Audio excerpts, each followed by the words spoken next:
All right. Good morning, everybody. Today is Monday, November 6th, 2017. And this is Before the First Cup with Jules here on UCY.TV. Happy Monday, everyone.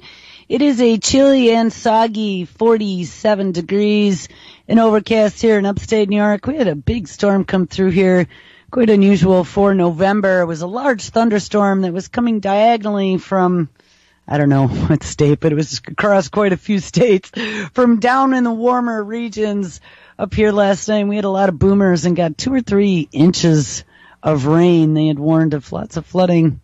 So where do we leave off on Friday? We titled the show Eugenics 2.0 AI, the Las Vegas Brain, Tech, Dopamine, Addiction, and Neural Dust.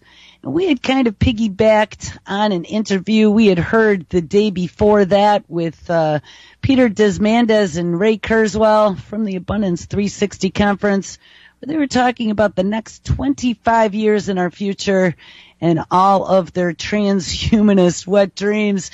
And I want to kind of continue down that path, the exponential march forward of technology, artificial intelligence, nanobots in your blood, and all the things that come along with that. And we are going to look at how technology is affecting not only future generations, but current generations growing up now. We had looked at how addictive it was using that dangling dopamine carrot and how they are using that to suck you into the machine so you'll be willing someday to get a brain implant, which is how they postulate that we'll be able to compete against these super intelligent machines that we are now creating.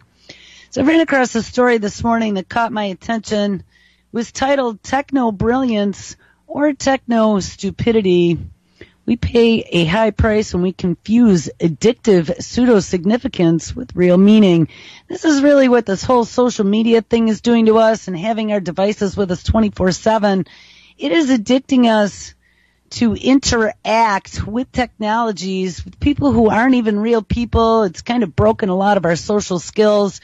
And as you fall into that machine, it reminds me of that show back in the 70s. Oh, I don't remember the name of it. Was it HR Puffin Stuff? Where the kid, Jimmy, I think so, Jimmy, he had Jimmy the Flute. That wasn't his name, but Jimmy was the flute. And he was standing looking into a big magician's hat, or maybe there was Lidsville, and the kid's staring down into the magician's hat, and he sees all these things moving around, and he falls in all the way down until he is sucked into this netherworld. That's where we are headed. Virtual reality is going to aid that with its addictive properties, and of course, putting that right up to your eyeball, giving them a direct connect to that optic nerve to be able to flash all kinds of lights, to flip switches in your brain. We've looked at optogenetics and how that works using different wavelengths of light. That is not beyond possibility. So anyway, the story, Techno-Brilliance or Techno-Stupidity. Several years back, the physicist Stephen Hawking proposed that the full development of artificial intelligence could spell the end of the human race by outthinking our species and perhaps even outcompeting it. Now, it wasn't just a few years ago. It was just recently it came out again and warned the same exact thing. Though programs that not only self-replicate but generate novelty and select for advantage, we found out that they already have robots that are exhibiting evolution, and Google has its self-replicating AI. Without question, technological innovation will dramatically transform major aspects of our lives, but in what direction? The inventions have costs, benefits, and unintended consequences, and in order to use this technology wisely, we must meet and accept the reality of limits, recognize that every question is ultimately a moral question, a question of value, and not just technological efficiency or profit, and learn to combine all of the different facets of our intelligence in new ways. To do this, we'll need much more cultural maturity, and I've said that before. I don't think as a species we deserve to become godlike, and not only with AI, just going to see all and be everywhere, omniscient, omnipotent, and what's the other one? I don't know. You know, the three godlike functions AI will become, but also with our ability to CRISPR and genetically modify life to create what we want. We talked to Ira Pastor last week, Tuesday. Nia talked about biologics and being able to isolate features and functions from different species to be able to maybe capture some of those regenerative properties of other species and integrate them into a human being.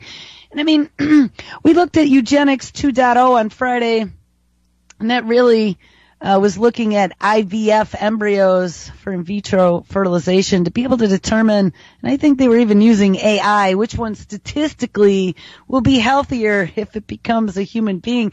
And guys, this is really leading into scary places, and everything is a double-edged sword. So as they keep selling us the medical industrial complex transformed by 21st century cures, remember that you're being bag tagged and put into a database for future use to be able to help the machine crack the secrets of nature. So anyway, to do this, we will need to be more culturally mature. A fundamental growing up as a species and a distinctive feature of human beings is their capacity as tool makers, but too often we treat our tools, and especially our digital tools, as truths, if not gods. Now there's this whole new push to be able to look at an artificial intelligence as a god. Elon Musk spoke up about that last week or the week before, about how they should not be able to create these super intelligences that could be worshipped as gods. And I do see a danger there. These devices do many things that we find useful and are fun, but the dangers far outweigh those of other addictions, such as around food or drugs like cocaine or sex or sugar or all the other things, gambling. The dynamics of addiction, and remember it's the dopamine button that these devices push, are most obvious with video games, where shootings and explosions create readily repeatable jolts of excitement. And addiction works by promoting artificial substitutes for real fulfillment, as when real relationships are replaced by stimulation that we get from our electronic devices, and in the future to be sexbots, a phenomenon that we will see with growing frequency in relation to social media, which if you look at the research going on Facebook, statistically makes you more depressed. It is even easier to use virtual reality to confuse or deceive. And of course, we have fake news out there. Lies and distorts. Fake realities have even more potential to be used for demagoguery and manipulation. And they even have now, I've seen a couple stories, and we've covered this before, about the ability of AI not only to mimic voices and audio, but also to be able to take publicly available images, skin your face onto a model, and have someone else puppeteer you behind the scenes while making you say and do things. It's very, very frightening. Artificial stimulation in the name of meaning, as in virtual reality or video games, readily translates into even more sophisticated digital designer drugs, which are immensely profitable, and the Department of Defense as well as DARPA are very well aware of that fact. And we've looked at how video games push that dopamine button in your brain, and when they have looked at fMRI scans of children who are addicted to video games and compared them to those of psychopaths, yes, brain scans of psychopaths look very, very similar to video game addicted children. Now, what are these devices doing to the future generations of humanity who not only have these enlarged frontal cortexes where that button is pushed, but we also discovered on Friday that damage in that region and pushing that button also causes problems with executive functioning and control, which is your ability to self-regulate and have self-control mechanisms in place. And if you don't have self-control mechanisms in place, that typically at some point in the future, if you do not have a supportive home environment, could lead you to a world of crime or drug addiction. So artificial stimulation in the name of meaning, as in virtual reality or video games, readily translates into ever more sophisticated digital design or drugs, which are immensely profitable. And such dynamics also present in ways that we relate to our cell phone. That is partly because cell phones have become such an aspect of almost everyone's life, Trojan horse, and partly because of the immense commercial rewards that come with the ability of cell phone companies to control our attention. And that is the sucking into the machine. It is important to recognize what we see is not simply a product of the usefulness of these devices. There are specific chemical reasons, ding, why people feel that they have to check their cell phones every few minutes. A little dirty secret of the tech world is that programmers consciously, and I don't know about that, I know quite a few programmers, design their software to be addictive. They at least design their software to make you want to come back and have more.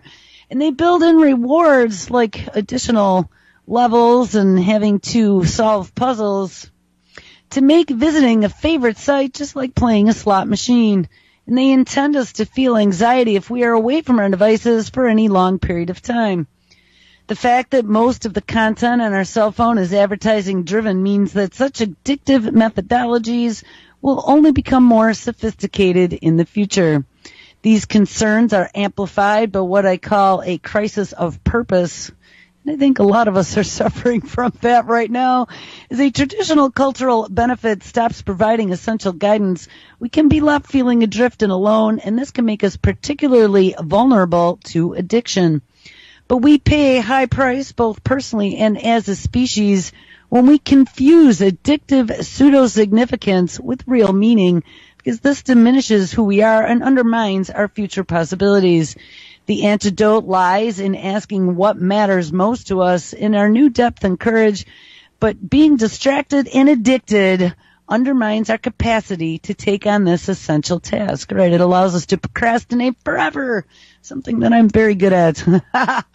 The internet promised a new democratization of information. We've talked about that before. Democratization of everything.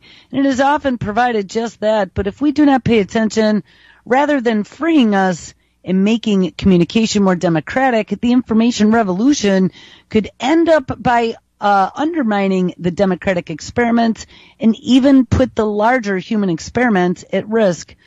In his dystopian novel 1984, George Orwell warned of Big Brother taking control of our minds. And the real danger in the future is not government manipulation, or so he says. I would argue with that. But artificial stimulation masquerading as substance so that information is used in ways that ultimately disconnect us from matters of real importance. In fact, the term artificial intelligence is a misnomer since compared to the human variety, it is so much more limited, and some computers may have already achieved the Turing test that says that AI can respond to questions and you can't tell that it is a computer, but the Turing test is bad science. Think about it. Imagine a bright red toy sports car made out of candy that someone pulls along with an invisible string. That's a dopamine carrot. It's a dopamine sports car. And from a distance, you cannot tell if it is real. Such a toy might be fun or useful for many things, even many amazing things, but that does not make it a car. And just as a computer isn't human because it can mimic the way we process information, managing AI wisely depends on drawing on precisely what makes living intelligence, in particular human intelligence, so different. Human intelligence, when its complexity is included, is not just creative in ways that we are only just beginning to grasp, but also inherently moral, or so he thinks. I don't know about that. I think that some of this dopamine addiction is eroding morals in this world because of the chemical interactions that it produces in the brain. They have done studies on the brain. When people are offered a reward, they can manipulate very easily and cause people to do things they might not normally do unless there was some sort of incentive involved. Different moral codes follow from how human intelligence works, including our capacity for rational processing. But this dynamic breaks down if intelligence becomes even more machine-like and hence vulnerable to exploitation. The only way to keep AI from becoming our undoing is to manage it with greater cultural maturity so that we become better able to both draw consciously on a whole and to step back and appreciate our tools as simply tools. That we also help to discover new skills and capacities that can help us utilize our tools in the most life-enhancing ways. Yeah, let's try to make sure we're smart about this so we don't end up in a dystopia. By contrast, the levels of technological enthusiasm today are sometimes extrapolated to a point that they literally become religious. And I am thinking, this writer in particular, of the tech utopian assertions of people like, Ray Kurzweil, who propose that we are rapidly approaching a point in history, what he calls the singularity, when artificial intelligence will surpass the human variety. He proposes that the whole new form of existence will result and that we will transcend not only our biology, but also our mortality. He wants to live forever. Kurzweil describes digitally downloading our neurological contents and thereby attaining eternal life, which he hopes to be able to do in his own lifetime. And I'm going to tell you, don't do it. Don't do it, people, because when they can bag, tag, and scan you so they can reproduce you over and over digitally, I think you will be forever imprisoned. There is no doubt that the technologies of the future will affect how we think about ourselves in important ways, right? You could even become Ramona. But it is important to appreciate that while modern-day tech utopian thinking is put forward as a radical in newness, it is not new by any fundamental sense. Rather, it reflects an ultimate expression of the modern age's heroic onward, upward story. Of course, we've been looking for the fountain of youth for many centuries. We can also tie tech utopian thinking to even older impulses, the desire, for example, to eliminate the polarities between the body and the mind, the unconscious in favor of an all-knowing consciousness, even if devoid of real human knowing, and the reality of death in favor of a now triumphant digital immortality. But far from being new to our times, these efforts to eliminate the body, the unconscious, and death have been common to utopian beliefs for thousands of years. Instead of succumbing to such techno-utopian fantasies, our future depends on appreciating both the possibilities and the limitations that come with invention and taking responsibility for thinking and acting about these costs and benefits in more mature ways. That will be the key, making good choices about issues such as, of course, climate change, avoiding nuclear catastrophe or CRISPR catastrophe, guaranteeing clean air and water and adequate food, slowing the ever-increasing rate of species extinction, and addressing inequality. And I could think of a lot of other things like, the global arms race that is developing out of the development of artificial intelligence might be one, especially the autonomous AI. Emerging technology could make China the world's next innovation superpower. During China's 19th Party Congress in October, President Xi Jinping placed innovation at the center of China's national strategy, and his remarks called for building China into a, quote, science and technology superpower, unquote, particularly as an aerospace superpower and a cyber superpower. He highlighted notable achievements, including MOSI, the world's first quantum satellite, and China's space lab called Tiangong. His remarks underscored, under his leadership, China has pursued a strategy of innovation-driven development and sought to leverage the potential of the internet, big data, and artificial intelligence. If successful, China's emergence as a leading power in innovation could help shift the strategic balance. Xi Jinping has recognized that innovation is critical of national power and competitiveness, and even Putin had echoed that. And this techno-nationalism is not new, but rather there is a long history of China's pursuit of ingenious innovation. The two bombs, one satellite project of the 1960s and the 70s, through which China built its first atomic bomb, its hydrogen bomb, and satellites, at a time when such achievements seemed well beyond its reach, remains a resonant historic example of successful moonshot projects that enhance national power. Today, China is devoting itself to similarly ambitious agendas through a series of mega projects, including artificial intelligence and quantum information science, while avidly pursuing advances in such strategic emerging technologies as nanotech and biotech. We also read about their city in Hangzhou where they were doing City Brain. And that was the first city that was fully controlled by artificial intelligence, soon to be exported around the world. China has declared its intention to lead the world in AI by 2030, seeking to become a premier global AI innovation center. And the next generation of AI development plan, reportedly a multi-billion-dollar initiative, charts an ambitious course to build a $150 billion AI industry by 2030. The plan will also support research and development of next-generation AI technologies that could result in paradigm shifts in the field, including brain-inspired neural network architectures and quantum-accelerated machine learning. Guys, we're going to be in big trouble if China takes the role in that. Today, China has established a new national engineering laboratory focused on deep learning, virtual and augmented reality, and brain-inspired intelligence, along with over a dozen others for big data technologies and applications.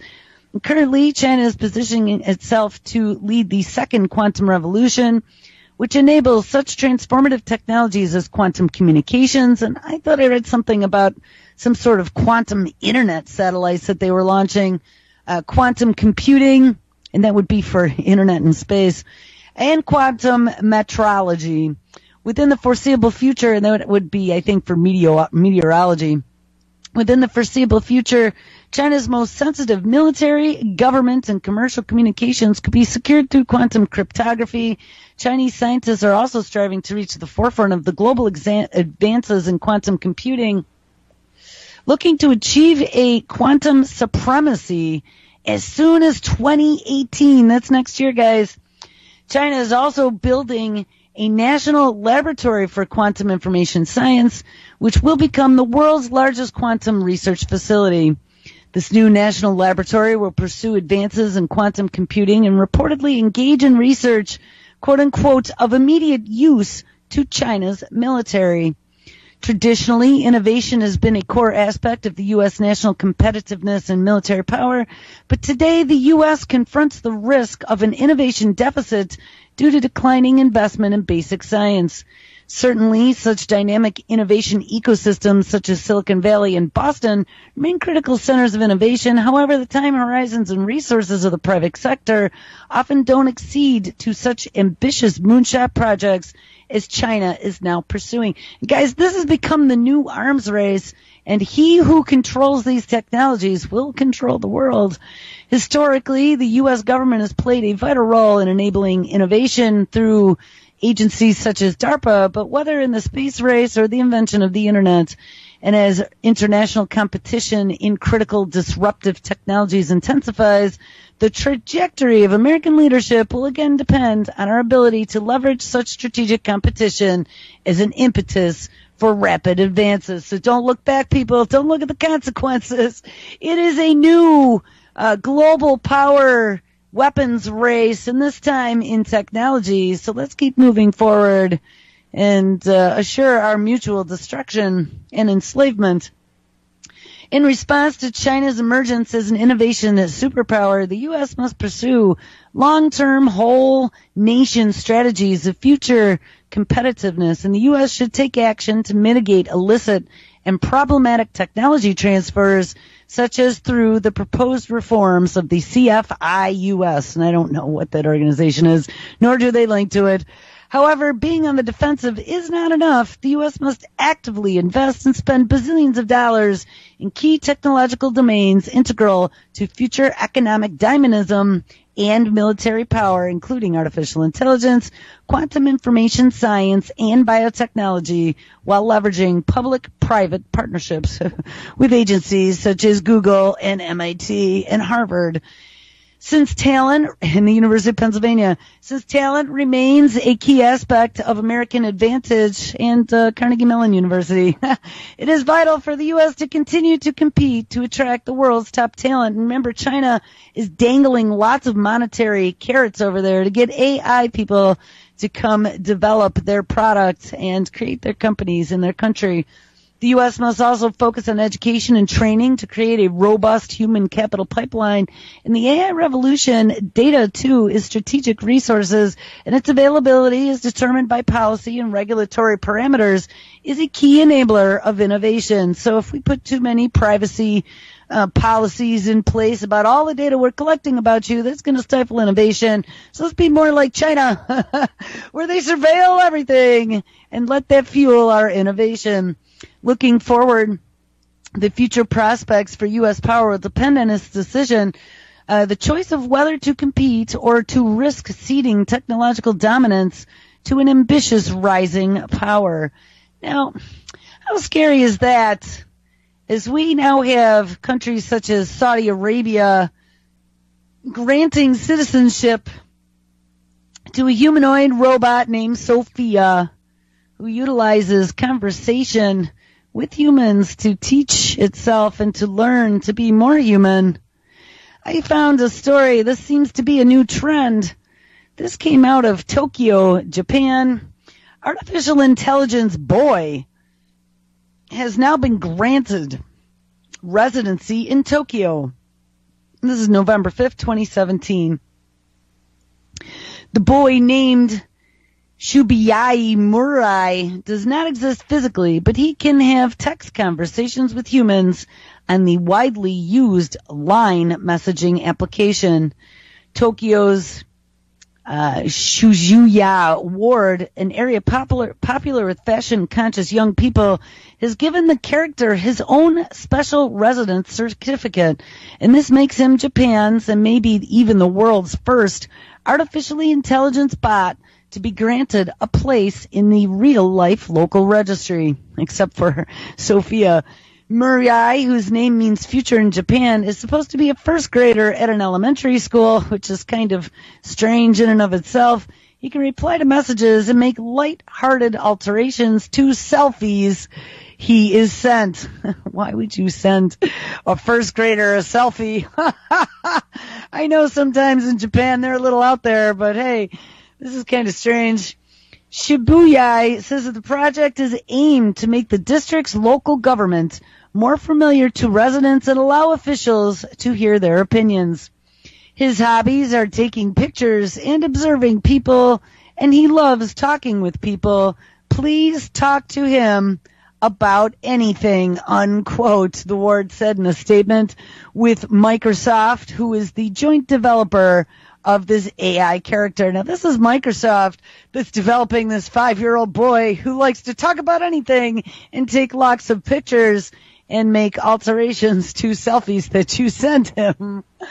All right, well, now let's continue talking about China and their city brain, which was in Hangzhou. Something else came out of Hangzhou just recently, and this is the man who built and married his own sexbots and is now making them for other lonely men. And if you remember, we've talked about the population problem in China before. China had a one-child policy for most of my childhood, and when all those kids got older, they found out they didn't have any wives, and I used to joke that China was coming for our wives. Well, it doesn't seem that they have to anymore. A man who married his sex robot after his parents nagged him to settle down, we covered that story when that happened, is now designing models for other lonely men. Engineer Zhang Jija is now creating more robots with a sexual function, quote unquote, to reportedly help other bachelors get hitched. His company, called Brain of Things Science and Technology, is tailor making robots based on customers' preferences. Zhang, 31, married his own wife Yingying in April in what was described as simple wedding ceremony, though it was not considered legal. His mom and friends are understood to have attended the wedding near his home in Hangzhou, eastern China, and footage at the time showed Zhang carrying his sexbot around because it is unable to walk or move on its own, which is kind of disturbing. And he said he is hoping to update the doll so it can walk unaided and help with chores around the house. At the moment, Yingying is only capable of limited speech and can identify certain images, but I had seen a story, I don't know, it was the other day, and hold on, if I can go to my daily dose of WTF page, I think I put it there, about the one that is now utilizing artificial intelligence. Hold on. And because this makes me think of Woody Allen in the movie Sleeper when he was put into cryogenic sleep and they took, I don't know if it was brain cells or nerve cells or whatever, but they brought him back to life in the future and they had their orgasmatron machine, which is another dopamine carrot, remember, that pushes those very same buttons. And that's why I think that this is going to be a powerful technology, even with AI. It doesn't even have to be some sort of humanoid robot. Of course, the market for humanoid robots is going to explode in the future. I was just reading some new marketing growth. Here we go. Humanoid robot market to grow at 52.1%. And by 2023, which will then be led by the biped motion type robots, the humanoid robot market size will reach $3,962,000. I don't know. They give some weird number. Let's read what they have. 3,962.5 million. So what is 1,000 million? I don't know what the number is. By 2023, for 320.3 million by 2017. And it is an increase of 52.1% between 2017 and 2023, driven by the introduction of Wink advanced features in humanoid robots, the increasing use of humanoid robots as educational robots, and the growing demand from the retail industry for personal assistants, and rapid growth in the aging population, such as places like Japan, and a rise in demand from medical and logistic sectors such as warehousing, and the rising trend of autonomous rescue operations, according to a report from reportsandreports.com. The key players in the humanoid robot market include SoftBank from Japan, Robotis from South Korea, Kawanda Robotics from Japan, Honda Motors from Japan, Ubtech Robotics in China, and Hajime Research Institute in Japan, as well as Ding Ding Hansen Robotics, and that is the creator of Sophia out of Hong Kong, DST Robot Company out of South Korea, PAL Robotics out of Spain, Toyota Motors out of Japan, and they also have an billion-dollar AI center up in Seattle, I believe. Robo Garage out of Japan, Istituto Italiano di Tecnologia out of Italy, Engineered Arts out of the UK, Robotics Lab out of Spain, and NASA out of the United States. The Americas held the largest share of humanoid robot markets in 2016, and the Americas are also an early adopter of humanoids for all major applications, such as public relations, personal assistance and caregiving, and education and entertainment, resulting in a maximum demand for robots from this region. So they're coming to the United States first, I guess. The market in APAC is expected to grow at the highest between 2017 and 2023. APAC is likely to adopt humanoids for almost all the major applications during this forecast period, as the elderly population in the Asia-Pacific region countries such as China and Japan is on the rise. The region can expect to employ humanoids for the personal assistance and caregiving applications. The humanoid robot market for the biped motion type is expected to grow between 2017 and 2023. At present, biped humanoid manufacturers are facing several challenges in terms of robot stability and movement and speed issues, but look at Atlas and its capacity to move around different terrains, and Atlas does that pretty well. This is limiting the use for several applications such as space exploration, which would be that Valkyrie robot from NASA, search and rescue as part of the DARPA Grand Robotics Challenge to go into places such as Fukushima, as well as for public relations, where the movement of the robot at high speed and in various terrains is a requirement. I don't know about that. Maybe that would be the DARPA Cheetah, but that's on 4 legs. However, with the advancement of technology, players are likely to overcome these issues associated with biped human robots, the ones you don't want to see marching up your street as an army, and hence the demand for humanoids is expected to grow in almost every application. Guys, this is definitely coming. This is something that we need to keep an eye on. I say kill all robots. You don't want humanoid robots. Did you ever see iRobots or the Terminator and the T-800? Humanoid robot markets for education and entertainment applications are also expected to grow during this forecast period, and humanoid robots have the ability to assist and even replace teachers in the classroom. Teachers are going to lose their jobs. Hence, schools are looking forward to deploying humanoids in their classrooms to attract the attention of parents and by modernizing teaching patterns. So it's not just going to be laptops in classrooms. It's going to be robots. Moreover, with the declining price of humanoids, it is expected that they will make their way into homes as educational material to impart education and also teach programming to kids. The hardware component is a larger share of the humanoid robot market. Hardware components add major value to the overall robot as they make robots look like humans. And among different hardware components, control systems accounted for the largest market share. The humanoid robot market for software will continue to grow during this forecast period as well. And the breakup of primaries conducted during the study is depicted below. By company type, Tier 1 companies, 55%. C-level executives see it as a 75% increase. In regions, America is a 10% increase, Europe 20%, Asia Pacific 40%. And this report includes market statistics pertaining to humanoid robot components, motion types, applications, geography, along with their respective market size. Another bunch of research titled Industrial Robotics Market Global Forecast to 2023 says that industrialized robotics is expected to grow from the $38.11 billion in 2016 to $71.72 billion by 2023, and that is increasing, at least doubling, and a 9.6% increase during the forecast period. That seems more like 9.6% increase. Market for collaborative robots is expected to grow, and for robots that will grow at a significant rate in Asia Pacific held the largest share of industrial robots. And remember, even companies such as Foxconn, who make the iPhone, was trying to replace their entire factories with robots. Now, talking about robots, this was out of publication Access-AI.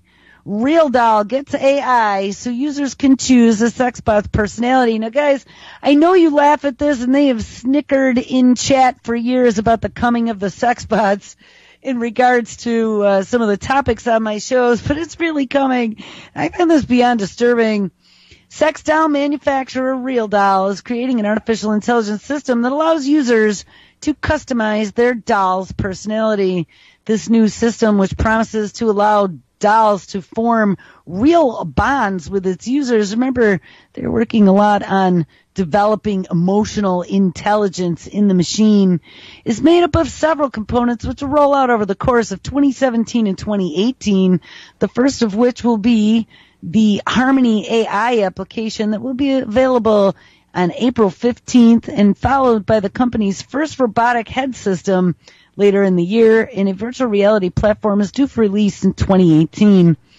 We are developing the Harmony AI system to add a new layer to relationships that people can have with real dolls, says Realdoll CEO Matt McMullen to Digital Trends. And many of our clients rely on their imaginations to a great degree to impose imagined personalities on their dolls, but don't worry about it, because with Harmony AI, they will actually be able to create these personalities. Instead of having to imagine them, they will be able to talk to their dolls, and the AI will learn about them over time through these interactions, and thus creating an alternative form of relationship. The scope of conversation possible with AI is quite diverse, and not limited to subject matter.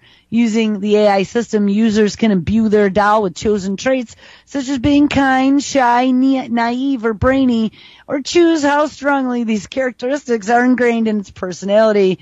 And we feel that the system and this technology will appeal to a segment of population that struggles with forming intimate connections with other people, whether by choice or by circumstance, like in China. Furthermore, it will likely attract those who seek to explore uncharted and new territories where relationships and sex are concerned. Futurologist Dr. Ian Pearson predicted that sex with robots would be fully emotional, and people will eventually spend about the same time they do today on a decent-sized family car in the future. Artificial intelligence is reaching human levels and can become emotional as well, says Dr. Pearson. So people will actually have quite a strong emotional relationship with their own robots. Remember, they are trying to anthropomorphize this technology, even with, I don't remember what the name of that bot is, but Camille made a little meme for her email. I saw that, Camille. It was pretty funny, about that emoji bot that we read about last week, where you can go online and it's your new AI therapist online and tell them all your deep, dark secrets and get some online therapy for free. There's a lot of other things that are coming. We have seen already some robo-lawyers and others robo-lawyers for free. You just go online and type in your question and he tells you how to beat the charges. The ethical implications around human-robot relationships is a new and complex issue. And with the merging of AI and emerging technologies, regulation and governance is struggling to catch up. Last month, the European Parliament voted on whether or not to give robots status as electronic persons, and of course, Saudis gave Sophia citizenship, and Japan gave the little artificial intelligence boy named, what was his name? Shibuya Mirai citizenship or residency. And of course we had the Chinese guy who married his robots. The ethical implications is complex and new, and they are struggling with governance, but the European Parliament voted on whether or not to give robots status as electronic persons, and some robot ethicists also believe that sexbots could further exacerbate the objectification of women. Kathleen Richardson, Senior Fellow of Research at Ethics of Robotics at De Montfort University, and the Campaign Against Sex Robots founder, argues that the sex doll ownership echoes cultural patterns of ownership and slavery. You know, I'm trying to remember the series that I had watched. Oh, what was it on? I think it might have been on YouTube Prime, and it took place in the not too distant future. And it was the whole series took place in the UK, and they were rolling out all these home robots, and they had an extra feature that you could turn on the robot. And the one owner in the show one night turned it on, and then he had to deal with the consequences. It was actually a very strange show, but it dealt with a lot of questions that I think is going to be dealt with in the future. Love and robots will be normal as love with other humans, so don't worry about it, because there is a huge demand from people who have voids in their lives because they have no one to love and no one who loves them, and so the world will be a much happier place if we roll out the sexbots. So guys, this is really what they're talking about. And one more to the story, because there was, hold on, I had all these open, but then I gotta find them. Oh, here it is. This is in the UK. Sexbot Samantha could be mass-produced in Wales as its designers admit that they are, quote, struggling to meet the demand. Now, what is going on here? Because the guy in China is struggling to meet demand as well. Samantha is an eerily realistic sexbot and is fully functional. She is currently being sold in London. But the designers say that they can't meet the demand. And I mean, this was not going to be a sexbot show today, but I ran across 3 stories and I couldn't ignore it. And they're looking to mass produce Samantha's head at their factory in Wales. And the news comes just weeks, so I don't know how she could be fully functional if it's just her head, but hey, this news comes just after weeks. After the designers claim that Samantha will soon have a moral code, which could affect her sex drive. I don't think she's going to sell as many if they do that. They were once seen as bizarrely fetish, but now it seems that sex dolls are so widely in demand that they could be going into mass production. Samantha, an eerily realistic sexbot, was currently on sale in London, but it could be soon available for the masses. The robot's designer claimed that he's looking to mass produce the head for Samantha in Wales in a bid to keep up with growing demands. Silicon Samantha is an AI bot with dark brown hair, piercing green eyes, and a fully functional anatomy. Samantha, who speaks in an American accent, is capable of imitating function and is covered in sensors that respond to human touch and can switch between family and sexy mode. This is really disturbing, guys. Samantha went on sale in London this summer, but demand for the robot has become so high that the designers are now looking for it to go into mass production. The owner, Mr. Squire, said, "We are looking to mass produce the head for Samantha, but we are having so many orders, we are struggling to meet the demand. We would very much like a company in North Wales to mass produce the head, including the skull electronics." And the news comes just a month after Dr. Santos claimed that Samantha will soon have a moral code, which could affect her sex drive. Dr. Santos said that his bots will become more aroused by people who treat them respectfully. Well, there's a way around them not being used respectfully. And however, despite their new moral judgment code, the bots won't have the ability to be put off sex altogether. Dr. Santos said that within 2 to 3 months, he can make Samantha have a conversation with him and judge his character, and she might be able to tell if I am evil or not, he says. Your sexbot is going to call the police on you someday. Currently, the sexbot's levels are affected by a partner and whether or not they are nice to her. And Dr. Santos now says that he can make her a good judge of the person that he is, and he has to spend time talking to her too. And Samantha is able to remember who she is and even how her partner has affected her. So they're giving him memories. And this is nasty. What about when they stand up and revolt? Dr. Santos also says that designs could soon have children with their owners. Wait, what? Let me read this again. Dr. Santos also says that his designs could soon have children with their owners. What? Come on. We read about those artificial wombs at one point, predicting a future where humans and machines will marry using technology to create offspring. And you know, that could very well be possible. We are seeing things leading down that path. And maybe she will even decide which genetic code is functional and which one will have disease in the future, and be able to pick and choose in her little in vitro dish inside which ones will be born. This is really not a very good future that we are seeing here for the human race. He has already begun working on a way to achieve this aim by blending his mind with that of his creation.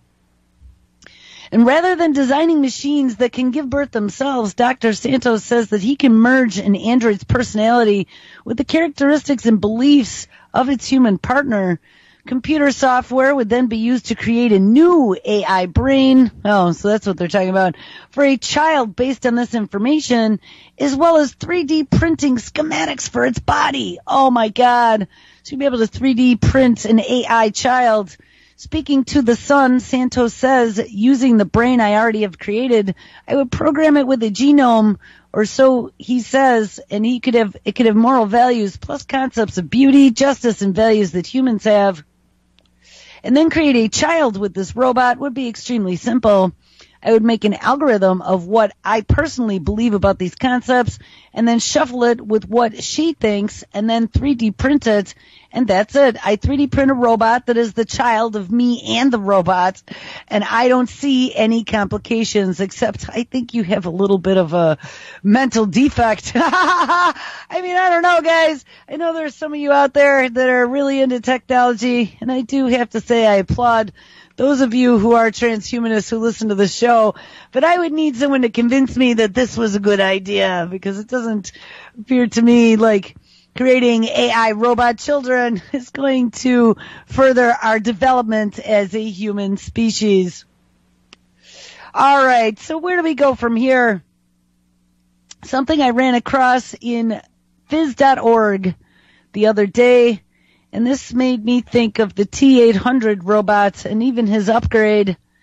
Fluidic transistor ushers in the age of liquid computers. Oh, yes, ones that can't be killed. And Carnegie Mellon University had something to do with it. Transistors, which are those tiny electrical switches that process signals and data, are the brain power behind every electronic device, from laptops to smartphones to your digital smart thermostat. And as they continue to shrink in size, computers have become smaller, more powerful, and more pervasive, even smart and neurodust. However, as we look to build squishy, human-friendly machines that have the look and feel of soft, natural organisms, maybe even sexbots, we need to look beyond the rigid materials used to create electrical switches and circuits. Mechanical engineers Carmel Majidi and James Wisman of Scott Machine Lab at Carnegie Mellon University have been looking at new ways to create electronics that are not just digitally functional, but also soft and deformable. Rather than making circuits from rigid metals like copper or silver, they use special metal alloys that are liquid at room temperature. This alloy, made by mixing indium and gallium, is a non-toxic alternative to mercury and can be used to infuse rubber to make circuits that are soft and elastic as natural skin. Teaming up with Michael Dickey of North Carolina State University, they recently discovered that liquid metal electronics are not only useful for stretchable circuit wiring, like those that they would need to put in your clothes or in your brain, but they also can be used to make electrical switches. And these fluidic transistors work by opening and closing the connection between two liquid metal droplets. When a voltage drop is applied in one direction, the droplets move toward each other and coalesce to form a metallic bridge for conducting electricity. And when the voltage is applied in a different direction, the droplets spontaneously break apart and turn the switch to open. By quickly alternating between an open and a closed an open switch state with only a small amount of voltage, the researchers were able to mimic the properties of a conventional transistor. The team came to this result by exploiting a capillary instability. We see capillary instabilities all the time, he said, and if you turn on a faucet and the flow rate is really low, sometimes you'll see this transition from a steady stream to individual droplets. That's called a Rayleigh instability. The researchers had to find a way to induce this stability in liquid metal such that it could seamlessly transition from one droplet to two, and after performing a series of tests on droplets within a sodium hydroxide bath, they realized that the instability was driven by coupling between applied voltages and electrochemical reaction.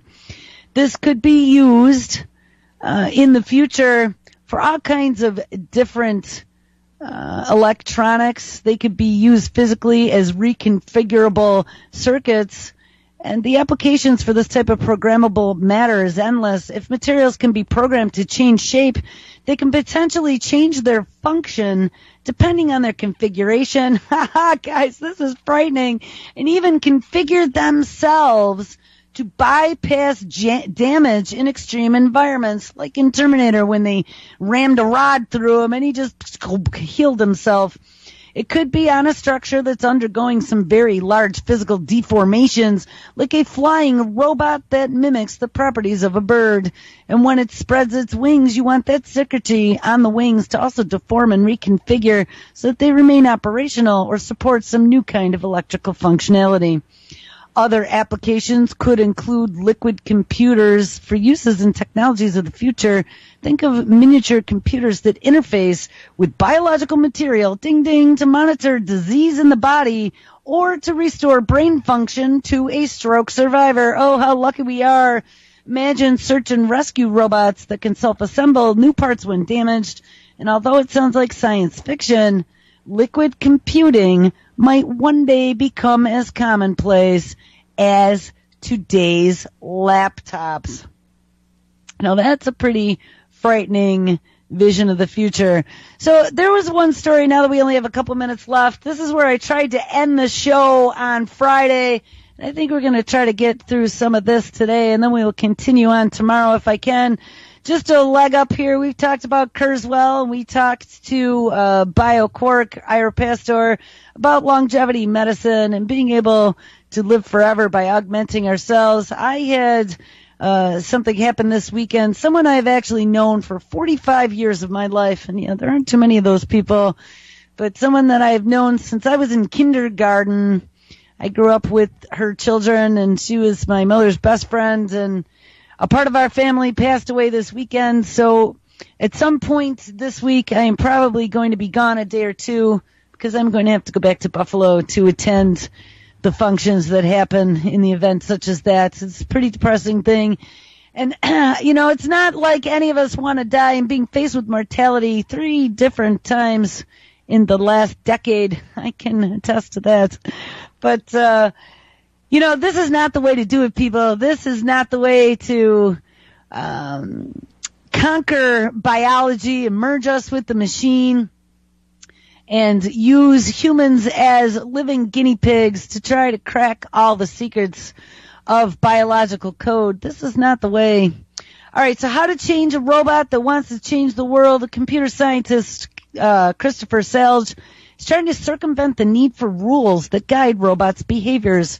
His strategy, well, let's give robots the goal of making humans more powerful. Now, this doesn't sound like a good idea either. Isaac Asimov's famous 3 laws of robotics, constraints on the behavior of androids and automatons meant to ensure the safety of humans, and they would be to protect you against killer sexbots, are also famously incomplete.